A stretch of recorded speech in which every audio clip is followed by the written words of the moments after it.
ಬನ್ನಾಡಿಯವರು ನಮ್ಮ ಬಹಳ ಆತ್ಮೀಯ ಸ್ನೇಹಿತರು, ಬಹಳ ವರ್ಷದಿಂದ ಅವರ ತಂದೆಯವರ ಕಾಲದಿಂದಲೇ ನಾವು ಅವರ ಕುಟುಂಬ ಮಿತ್ರರು ಮತ್ತು ಅವರು ಏನು ಮಾಡಿದ್ದಾರೆ, ಏಕೆ ಮಾಡಿದ್ದಾರೆ, ಹೇಗೆ ಮಾಡಿದ್ದಾರೆ, ಎಲ್ಲಿ ಮಾಡಿದ್ದಾರೆ ಇದನ್ನೆಲ್ಲ ನಾವು ಚೆನ್ನಾಗಿ ಬಲ್ಲರು. ಆದ್ದರಿಂದ ಬನ್ನಾಡಿಗೆ ನಮನ ಅಂತ ಹೇಳುವ ಒಂದು ಪದ್ಯವನ್ನು ಬರೆದಿದೆ. ಆ ಪದ್ಯ ನಿಜವಾಗಿ ಪದ್ಯವೋ ಅಥವಾ ಗದ್ಯಾತ್ಮಕ ಪದ್ಯವೋ ಪದ್ಯಾತ್ಮಕ ಗದ್ಯವೋ ಇದನ್ನೆಲ್ಲ ನೀವು ಮನೆಗೆ ಹೋಗಿ ಆಲೋಚನೆ ಮಾಡಿ ನೀವು ತೀರ್ಮಾನಕ್ಕೆ ಬನ್ನಿ ಮತ್ತು ನನಗೆ ಮಾತ್ರ ಹೇಳ್ತೀವಿ. ನೋಡಿ, ಬನ್ನಾಡಿಗೆ ಬನ್ನಾಡಿಯವರು ನಿಮಗೋಸ್ಕರ ಬಂದದ್ದಲ್ಲ, ಅದು ಈಗ ಬರೋದಲ್ಲ. ಬಹುಶಃ ನೀವು ಅದನ್ನ ಓದಿರ್ತೀವಿ, ಓದಿರ್ತೀವಿ. ತಾರೀಕು ಕೂಡ ಆಗಿದೆ 6 ಜುಲೈ 1917 1917 ವರ್ಷ ಆಯ್ತು. 8 ವರ್ಷ ಹಿಂದೆ ಬರೆದಂತ ಒಂದು ಗದ್ಯ. ನನಗೊಂದು ಅಭ್ಯಾಸ ಅಂತ ಹೇಳಿದ್ರೆ ನನಗೆ ನಾನು ಪತ್ರಕರ್ತನಾದ್ದರಿಂದ ನಮಗೆ ಡೈರಿಗಳ ಭಾವ ಇದೆ. ಡೈರಿ ಒಳ್ಳೊಳ್ಳೆ ಡೈರಿ, ತುಂಬಾ ಉದ್ದದ್ದು, ತುಂಬಾ ಅಗಲದ್ದು, ತುಂಬಾ ದಪ್ಪದ್ದು.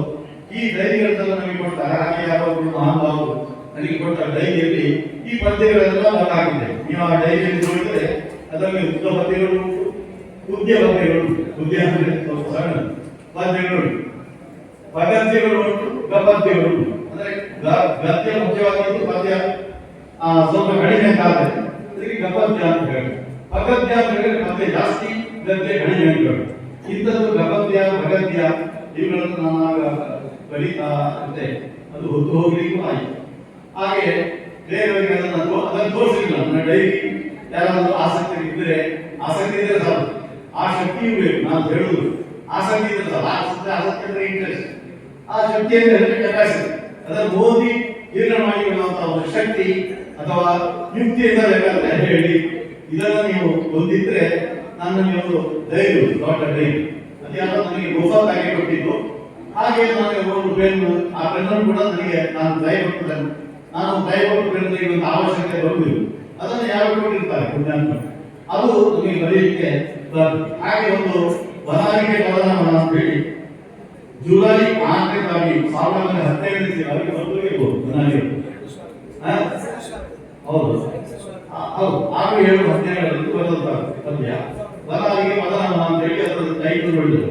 ಅದನ್ನ ಓದಿಬಿಡ್ತೇನೆ. ಅದಕ್ಕೆ ನನ್ನ ಭಾಷಣ ಮುಗಿಯುತ್ತದೆ. ನೀವು ಯಾವ್ದು ಬಂದೇನೆ ಸಮಯ ಉಳಿತಾಯ ಮಾಡುವ ಮತ್ತು ಈ ಸಂದರ್ಭ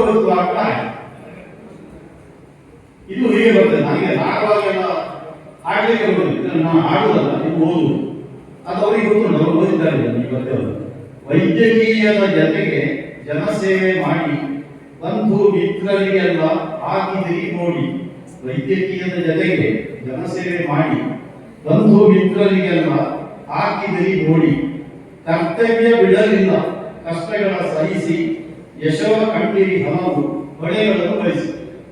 ಮನೆ ಹೊಣೆಗಳನ್ನು ವಹಿಸಿದ್ದಾರೆ. ವೈದ್ಯರು ಮಾತ್ರ ಅಲ್ಲ, ಅವರು ಲೇಖಕರು ಹೌದು, ಆಮೇಲೆ ವಿಮರ್ಶಕರು ಹೌದು, ಸಂಘಟಕರು ಹೌದು, ಎಲ್ಲವೂ ಹೌದು. ಆಮೇಲೆ ನಾಡು ನುಡಿ ಪರಿಚಾರಿಕೆಯನ್ನು ಮುಂದಿಟ್ಟು ಸಾಹಿತ್ಯ ಸಂಸ್ಕೃತಿಗೆ ಗಮನವನ್ನು ಕೊಟ್ಟು ದಣಿಯಿರದೆ ನುಡಿದಂಥ ನೀಡಿದ್ದ ಕೊಡುಗೆ ಶೋಭೆ ತಂದಿರುವುದು ಕನ್ನಡ ತಾಯ ನುಡಿ. ನಿಪುಣ ವೈದ್ಯರ ನಡುವೆ, ನಿಪುಣ ವೈದ್ಯರು ಅಂತ ಹೇಳಿದ್ರೆ ವೈದ್ಯಕೀಯ ನಿಪುಣರು ಅಂತ ಅಷ್ಟ ಅರ್ಥ, ಅಲ್ಲಿ ಉಳಿತವರು ನಿಪುಣ ಎಕ್ಸ್ಪರ್ಟ್ ಅಂತ ಹೇಳ್ತಾರೆ.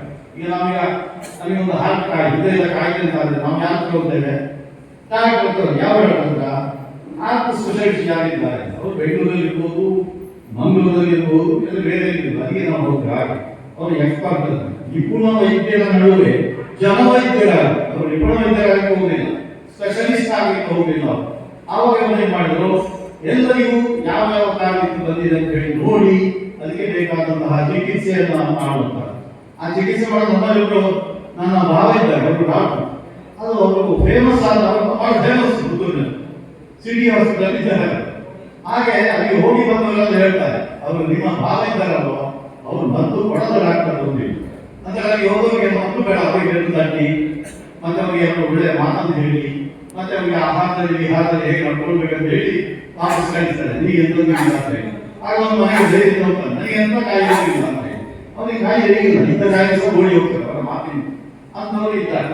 ಅಥವಾ ಡಾಕ್ಟರ್ಗಳು ನಿಪುಣ ವೈದ್ಯರ ನಡುವೆ ಜನವೈದ್ಯರ ಸೇವೆ ಕೈದಿರಿ ಮೆಚ್ಚಿ ನಮಿ ಬಂತೆ ವೈದ್ಯರಲ್ಲಿ ಮಾಡ್ತಾರೆ, ನಮಸ್ಕಾರ ಮಾಡ್ತಾರೆ. ಮತ್ತೆ ನಾವು ಅವರು ಹಣ ತಗೊಳ್ಳುವುದಿಲ್ಲ ಅಂತ ಕೊಟ್ಟು ಒಂದಿಷ್ಟು ಎಷ್ಟೊಂದು ಹೇಳುದಿಲ್ಲ ಅವರು, ಒಂದಿಷ್ಟು ಅಲ್ಲಿ ಇಟ್ಟು ಹೋಗುದು ನಾವು ಅಷ್ಟೇ.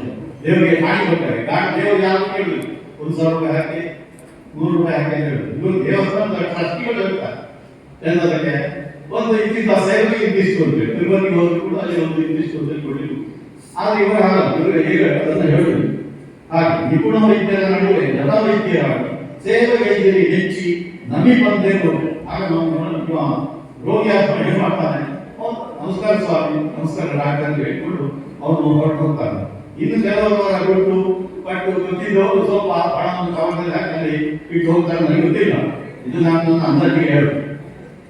ಈಗ ತತ್ವನಿಷ್ಠೆಗೆ ನೀವು ಕೊಟ್ಟ ಪ್ರಾಮುಖ್ಯ ಬಾಳಿನಲ್ಲಿ ಅಂದಿತ್ತು ನೆಮ್ಮದಿಯ ಸಂಖ್ಯೆ. ಆಳ ಮದ್ದಲೆ ಕಳಗಿ ಮೂಡಿಸಿದ ಬೆರುಗು ಚಿಮ್ಮಿದಿರಿ ಪ್ರತ್ಯುಕ್ತಿ ಒಡವುಗಳ ತರ.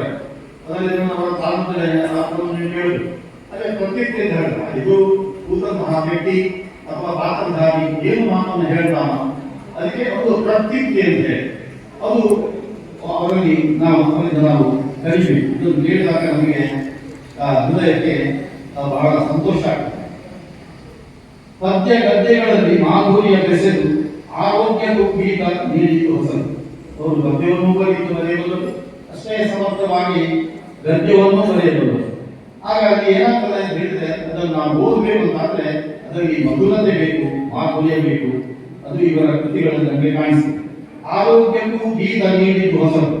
ಆರೋಗ್ಯದ ಬಗ್ಗೆ ಸಹ ಅವರು ಪದ್ಯವನ್ನು ಬರೆದಿದ್ದಾರೆ. ಆ ಪದ್ಯವನ್ನು ಓದಿದಾಗ ನಮಗೆ ಗೊತ್ತಾಗ್ತದೆ ಕಾಯಿಲೆ ಯಾಕೆ ಬರ್ತದೆ, ಹೇಗೆ ಬರ್ತದೆ, ಯಾಕೆ ಬರ್ತದೆ, ಎಲ್ಲಿ ಬರ್ತದೆ, ಹೇಗೆ ಅದಕ್ಕೆ ನಾವು ಟ್ರೀಟ್ಮೆಂಟ್ ಕೊಡಬೇಕು, ಹೇಗೆ ಅದನ್ನು ನಾವು ಹೊರಬರಬಹುದು ಅಂತ ಹೇಳೋದನ್ನ ಅವರು ಆರೋಗ್ಯ ಗೀತೆ ಎಂದು ಹೇಳಿದ್ದಾರೆ. ಸಂಘಟನೆಯಲ್ಲಿ ತೊಡಗಿ ತೋರಿದ ಉತ್ಸಾಹ ಹಿರಿಯರಿಗೆ ನೀಡಿದ್ದು ಇದು ಪ್ರೋತ್ಸಾಹ. ಸಂಘಟನೆಯನ್ನು ಮಾಡ್ತಾ ಇದ್ದಾರೆ. ಆ ಸಂಘಟನೆಯಲ್ಲಿ ದೃಢವಾಗಿ ಅವರು ತಲ್ಲೀನರಾಗಿರ್ತಾರೆ. ಆಗ ಅವರು ಮಾಡುವಂತಹ ಸಂಘಟನೆ ಪ್ರೋತ್ಸಾಹ ಇತ್ಯಾದಿಗಳನ್ನ ನೋಡಿದ್ರೆ ಅಥವಾ ಅವರೊಟ್ಟಿಗೆ ನಾವು ಕೂಡಿದ್ರೆ ಆಗ ನಮಗೆ ಸಹ ಅಂತಹ ಒಂದು ಚಾಕಚಕ್ಯತೆ ಪ್ರಾವೀಣ್ಯ ಬರ್ತದೆ ಅಂತ ಈ ಸಂದರ್ಭದಲ್ಲಿ ನಾವು ಹೇಳಬಹುದು. ಹಿರಿಯರಿಗೆ ನೀಡಿದ್ದು ಹಿರಿದು ಪ್ರೋತ್ಸಾಹ. ಸಂಸಾರದಲ್ಲಿ ಸಕ್ಕರೆಯ ತೆರದಿ ಬೆರೆದು ಪ್ರೀತಿಯನ್ನು ಹಂಚಿದಿರಿ ಉರುಮೆಯಲ್ಲಿ ನುರಿತು. ಅವರು ಸಂಸಾರದಲ್ಲಿ ಹೇಗಿದ್ದಾರೆ ಅಂತ ಹೇಳಿದ್ರೆ ಸಕ್ಕರೆ ಆಗಿರ್ತದೆ. ಸಕ್ಕರೆಯಲ್ಲಿ ಗೊತ್ತಿಲ್ಲ, ಕಾಣುವಾಗ ಬೆಳೆ ಕಾಣುತ್ತದೆ, ಸಣ್ಣ ಸಣ್ಣ ಹುಳಿಯ ಹಾಗೆ ನಮಗೆ ಕಾಣುತ್ತದೆ. ಆದರೆ ಅದನ್ನು ನಾವು ಹಾಲಿಗೋ ಅಥವಾ ಯಾವುದೋ ದ್ರವ ಪದಾರ್ಥಕ್ಕೋ ಅಥವಾ ಬೇರೆ ಯಾವುದಕ್ಕಾದ್ರೂ ಹಾಕಿ ಅದನ್ನು ನಾವು ಬೆಂಬಲಿಸಿದರೆ ಆಗ ನಮಗೆ ಅದರ ರುಚಿ ಗೊತ್ತಾಗ್ತದೆ. ಪ್ರೀತಿಯನ್ನು ಹಂಚಿದಿರಿ ಒಲುಮೆಯಲ್ಲಿ ನುರಿತು. ಎಲ್ಲ ನಮ್ಮವರೆಲ್ಲ. ಅವಾಗ ಇದನ್ನು ನಾನು ಒಂದು ಪದ್ಯ ಮಾಡಿದ ಬೆಳಿಗ್ಗೆ ಮಾತ್ರ ಅನ್ವಯಿಸೋದಲ್ಲ. ಯಾರೆಲ್ಲ ಜನಾನುರಾಗಿಗಳಾಗಬೇಕೋ ಅಥವಾ ಜನಪರರಾಗಿರಬೇಕು ಅವರು ಏನು ಹೊಂದಿರಬೇಕು ಅಂತ ಹೇಳಿ 4 ಸಾಲುಗಳನ್ನು ನಾನು ಹೇಳಿದ್ದೇನೆ. ಇವರಿಗೆ ಮಾತ್ರ ಅಲ್ಲ, ಅನೇಕರಿಗೆ ಅನ್ವಯಿಸುತ್ತದೆ. ಎಲ್ಲ ನಮ್ಮವರೆಲ್ಲ ನಿರ್ವಿಯಾದ ಪ್ರೀತಿ, ಎಲ್ಲ ನಮ್ಮವರು ಗೊತ್ತಾ. ಯಾಕೆ ಕಾರಣ ಏನು? ಕಾರಣ ನಾವು ನಮಗೆ ದುಡ್ಡು ಕೊಡ್ತಾರಂತಲ್ಲ, ಅಥವಾ ನಮಗೆ ನಮ್ಮ ಕೈ ಹಿಡಿದು ಕರ್ಕೊಂಡು ಹೋಗ್ತಾನೆ ಅಂತವ,